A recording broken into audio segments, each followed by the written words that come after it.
এই হিসাবে আমাদের আচার্যগণ বিভিন্ন জায়গায় প্রমাণ নিয়ে সেখানে তারা স্থাপন করেছেন যে সেখানে একটা কন্যা এবং একটা পুত্র জন্মগ্রহণ করেছিল।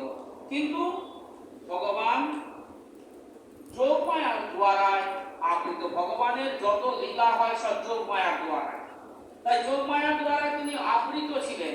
বসুদেব মহারাজ সেটা দেখতে পায়নি। এই পুত্র যখন সেখানে নিয়ে গেলেন, সেই সময় সেখানে যে পুত্র জন্মগ্রহণ করেছিলেন হচ্ছে যে যেমন আকাশে বিদ্যুৎ চমকায় আকাশে লীন হয়ে যায়, ঠিক তদ্রূপ দুইটা পুত্র এক হয়ে গেল। কারণ যখন ভগবান মূল অবতারী আসেন, ওই মূল অবতারীর মধ্যে যত ভগবানের অবতার আছে সমস্ত অবতারগুলো সেই মূল অবতারীতে এসে মিলে যায়। অবতারটা কার? মানে সে অবতারী, তাহলে অবতারীর থেকে অবতারগুলো সৃষ্টি হয়।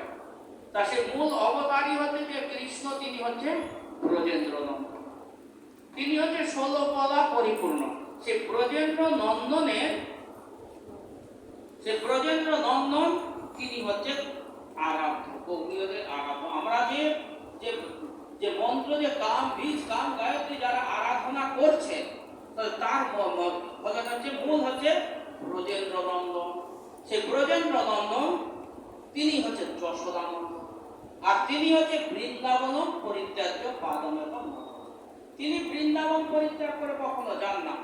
যখন তিনি ব্রজে ছিলেন কতদিন? 11 বৎসর কাল।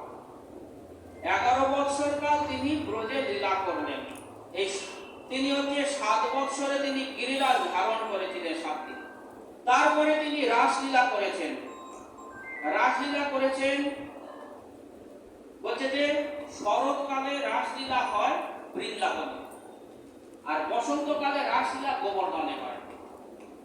বলছেন যে রূপ গোস্বামী প্রভু বর্ণনা করছেন, বৈকুণ্ঠ জনিত বরা মধুপুরী তত্র বিরাসৎ সভা বৃন্দারণ মুদার পাণি রমণা তত্র গোবর্ধন রাধা কুণ্ড মিহাপিক কুলপতে প্রেমামৃত ভাবনা পূর্যাদর্শ বিরাজত গিরিতটে সেবাম বিবেকীন কহ। বলছে যে আরাধ্য ভগবান, বলে যে বৈকুণ্ঠ জনিত বারা মধুপুর, বলছে মথুরাপুরী বৈকুণ্ঠের চাইতে শ্রেষ্ঠ। কেন? আমরা তো বৈকুণ্ঠ শ্রেষ্ঠ মনে করি, আমাদের গোস্বামীপাদ বলছেন যে না,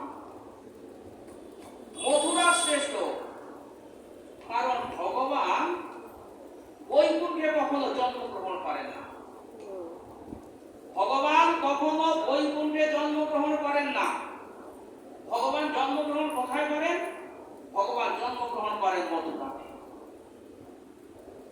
বৈকুণ্ঠ জনিত শ্রেষ্ঠ মধুপুরী। মথুরাতে ভগবানের বাৎসল্য রসের প্রকাশ। আমাদের রসের যে উৎকর্ষটা কোথায়? বৈকুণ্ঠে রসের কোনো উৎকর্ষ নাই। তাহলে রসের প্রকাশ হচ্ছে মথুরা। তাহলে বৈকুণ্ঠ জনিত বারা মধুপুরী, তার চাইতে শ্রেষ্ঠ হচ্ছে বৃন্দাবন। কেন? বৃন্দাবন হচ্ছে নিত্য রাসস্থলী।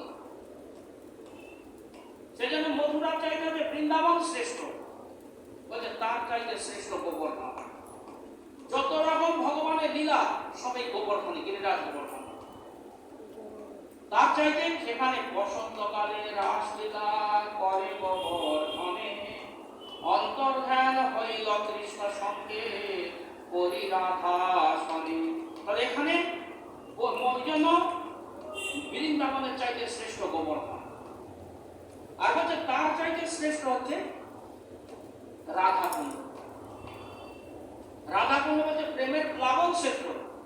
এমন কোন বিবেকী আছে যে এই রাধাকুণ্ড পরিত্যাগ করে অন্যত্র চলে যায়? তা সেজন্য মথুরা বৈকুণ্ঠের চাইতে শ্রেষ্ঠ।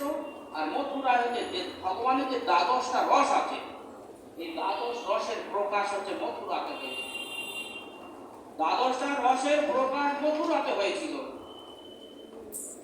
ভগবানের মানে আমরা যে রস জানি, 5টা মুখ্য 7টা গৌণ। তাহলে 5টা মুখ্য কি? শান্ত, দাস, সত্য, বাৎসল্য এবং মধুর। আর 7টা গৌণ হচ্ছে বীর, ভয়ানক, রৌদ্র, ভয়। আর এইভাবে 7টা গৌণ আছে, আমার মনে আসছে না সব লোকটা। এইটা হচ্ছে মথুরায় প্রকাশিত হয়েছিল। যখন কৃষ্ণ বলরাম কংসের রঙ্গমঞ্চে যখন প্রবেশ করছেন, সেই সময় এই 12টা রস একসঙ্গে প্রকাশিত হয়েছিল।